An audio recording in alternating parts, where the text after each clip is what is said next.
Debate, the honourable member from Carleton. Thank you very much, Madam Chair. A great pleasure to rise here to discuss an issue which I'm very passionate, as the former Minister for Employment, had some occasion to work on these subjects in the past. And today I'd like to address the motion before the House of Commons to bring in a 45-day work year in Canada. Now, let me unpackage how we come to that 45-day or 2-month period for which people would be required to work under the proposed changes that the NDP has put before the House. The NDP has suggested that we should lower the entrance requirement, or the qualifying period, to 365 hours for Canadians right across the country, regardless of the labour market in which they find themselves. Now, 360 hours in qualifying time, based on a 40-hour work week, equals about 9 weeks or 2 months.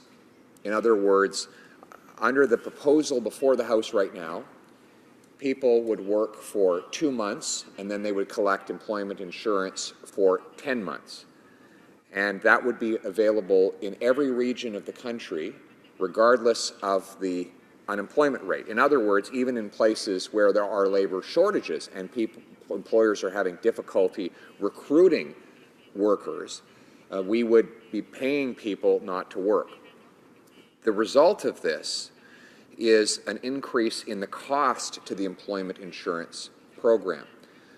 That would be evident by virtue of the fact that in order to fund the additional benefits under this proposal and to compensate from the fact that fewer people would be working because more people would be on EI, the government would have to increase premiums. All the benefits paid out from employment insurance come from the premiums paid by employers and employees. The estimates for the cost of going to a 45-day work year or 2-month work year range from about $1.5 billion to $4 billion a year. As you can imagine, all of that burden would need to fall onto the shoulders of taxpayers, both workers and the businesses that employ them, through increased premiums. Now, you increase an employment insurance premium, you make it more expensive to hire and discourage hiring.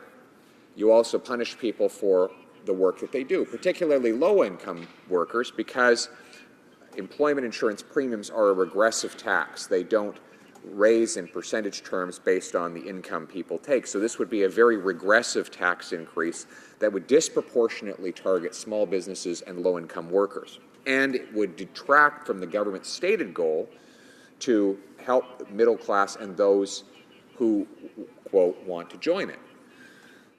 Furthermore, it would impose new burdens on the Canadian workforce. Imagine if in every place in the country you had large numbers of people who worked only 2 months out of the year and then used the employment insurance system for the remaining 10 months. What would that mean for our workforce? I will let the House use its imagination. I suggest to you that instead of taxing people who work and the people who hire them in order to pay people not to work, we should encourage job creation. So I have some practical suggestions for the government and for the NDP on that score. First, we have a growing surplus in the employment insurance account, and the NDP is quite right in suggesting that that money should not belong to the government. I propose that we use it to cut employment insurance payroll taxes by 21%. That reduction in taxes was laid out in last year's budget. It is booked as part of the fiscal framework, and it can be afforded based on the surplus that had been growing in the account when the Conservative government left office. That would make it less expensive for employers to hire, and it would reward workers by letting them keep more of what they earn. Second, we need to continue to reprofile our training program. For too long, we trained people in this country for jobs that did not exist. I was able to work with the previous government in order to re-engineer some of those training programs in order to connect people with available jobs. We worked on a labour market development agreement that was signed by British Columbia and Saskatchewan. Other provinces supported the agreement.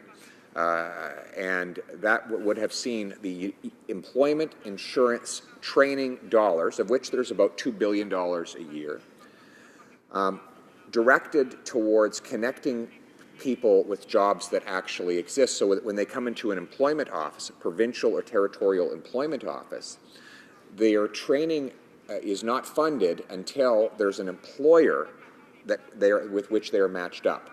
So instead of having someone come in and say, listen, I'd like to study accounting, and having training dollars immediately available, the employment worker at the job training center would say, before you do that, I want to check our local hiring registry and ascertain if there's someone hiring accountants in your market, because we don't want to send you to the training program until we know that this is going to result in a job.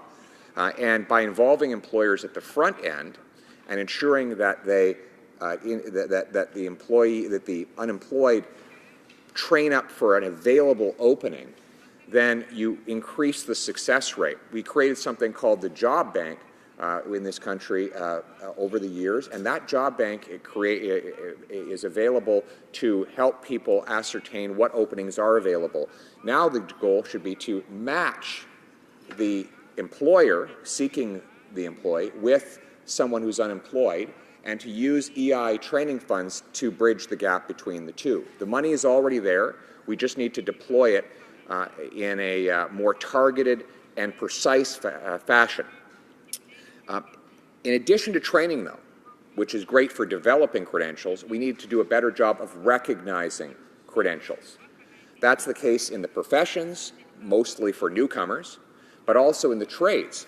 When I was in British Columbia meeting with business leaders there, I actually met several very well-trained tradesmen who had been in the workforce for 20 or 30 years as welders and electricians, but who had never received a Red Seal ticket or any occupational designation to go along with their work, because their work had always been informal. Those types of people have difficulty moving between provinces and opportunities because they don't have their ticket, even though they're equally skilled to many people who do. So one of the things that the government should work with the provinces on is to quickly recognize the credentials of long-tenured tradespeople who have not done formal apprenticeships and therefore have not received their formal ticket. And that would allow them to get a certification that would permit them to move between provinces. Finally, we need to complete the work of apprenticeship mobility. The Atlantic provinces signed an agreement that allowed their apprentices to move around the region in the middle of their apprenticeship program. But because apprenticeships vary, even within occupations, they vary from province to province.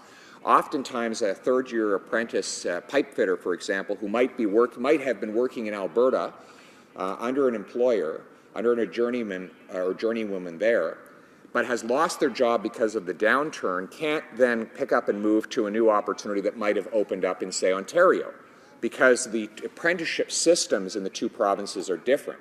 So we need to do across Canada what the Atlantic provinces have done out east, which is to try to harmonize completely the apprenticeship program. We've done so for ticketed tradespeople. In other words, under Chapter 7 on the Internal Agreement on Trade, a tradesperson with a ticket in one province is recognized in all provinces. And that is also the case for most professions. So if you get yourself certified in, say, Alberta, but then you need a new job in another province, you can use your certification there. We need to finish that work for apprentices now that it has largely been done for journey people. And finally, we need to streamline the process for recognizing the credentials of newcomers, particularly professionals from abroad. Madam Chair, we have an enormous number of foreign-trained professionals who come to this country if we could get them licensed to practice more quickly in their field, they would fill important needs in our workforce at very low cost to Canadian taxpayers, and it would allow them to fulfill their extraordinary potential when they get here to this country. Thank you very much. Questions et commentaires, questions and comments. L'honorable député de Rimouski. Honorable member for Rimouski, Neigette, Témiscouata, Les Basques. Thank you very much, Madam Speaker. I'd like to take this opportunity to correct certain things that were mentioned repeatedly by the member, who should know because he was Minister of Employment, as has the member for Calgary Foothills and others. When they say that we want to reduce the threshold to 360 days, he should know that that's equivalent to about 9 weeks. Those 9 weeks entitle you to 21 weeks of EI, not the rest of the year as they've been claiming. Moreover, he gives the impression that people will take advantage of the system by working only 2 months in order to get EI. Well, if somebody quits their job, they're not EI. If they're fired for incompetence, they're not eligible for EI. So there's a lot of disinformation here, and I'd like to take this opportunity to correct the record, as the Prime Minister says so often. The honourable member for Carleton.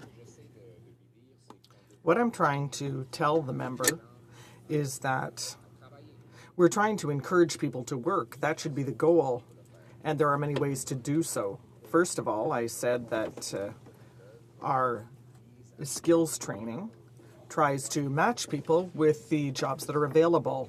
Second, we must recognize and acknowledge the skills and qualifications of workers by helping them to obtain their certificates or work permits in regulated professions. And third, we need to reduce taxes for those who are hiring workers, people who create jobs. And that would be my preference, rather than creating a system where people work for 2 months in order to collect EI for the rest of the year. Questions et commentaires. L'honorable député de... The honourable member for Argenteuil, La Petite Nation. Thank you, Madam Speaker. I'd like to tell my colleague on the other side of the House, well, in fact, he mentioned 3 very important things. He mentioned assistance to return to work, he mentioned training, and he talked about working with the provinces as well. And that's what we have committed to do on this side of the House. We said that the government pledged to improve the EI program in order to better reflect today's realities. Our government is also going to continue to strengthen the tools and services that exist already. We're not going to reinvent the wheel. We're going to take the existing services and improve them, always by using the employment desk to help the unemployed to get back to work. So what is my government how is it not responding to what you have proposed? Well, first of all, the government said that it wanted to eliminate the tax reductions that we already announced when we formed the government. The previous Conservative government wanted to reduce EI taxes by 21%, thereby allowing small and medium-sized businesses to hire more people. The current Prime Minister said that he was going to repeal that tax reduction for small and medium-sized businesses. And that's an error. That's a mistake.